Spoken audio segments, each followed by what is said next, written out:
আসসালামু আলাইকুম। আমি এখন গরুর মাংস রান্না করবো। এই যে পেঁয়াজ দিয়ে দিচ্ছি, পেঁয়াজ কুচি, পেঁয়াজ দিলাম।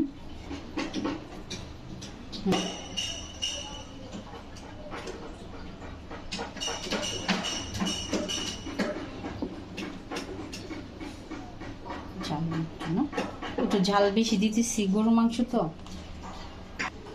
এখানে তেজপাতা, গরম মশলা, এলাচি, দারচিনি, লং সব আছে, গোলমরিচ সব আছে, সব দেওয়া আছে। এই যে আদা রসুন দেখতে পাচ্ছেন, পরিমাণ মতো দিবেন, দিলে ভালো হবে।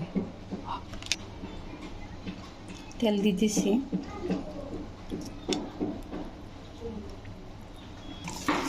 এই যে এভাবে মাইখে নেবেন, ভালো করে মাইখে নেবেন, মাইখে নিলে ভালো হয়। যে যে গরুর মাংস খাবেন চলে আসতে পারেন আমাদের বাসায়। আমাদের বাসার ঠিকানা হয়েছে ডিমল্যান্ড।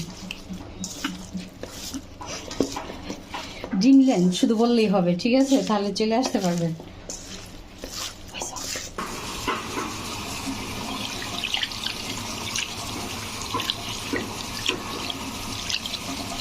পানি দেওয়া শেষ হয়েছে, আর দিও না।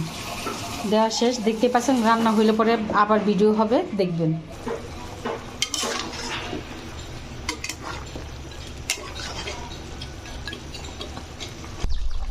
হ্যালো গাইস, গরুর মাংস রান্না হয়ে গেছে, এখন নামাবো। পোলাওর সাথে একটু হালকা ঝোল ঝোল না হলে ভালো লাগবে না, আর একটু শুকাবে। আল্লাহ হাফেজ, সবাই ভালো থাকেন।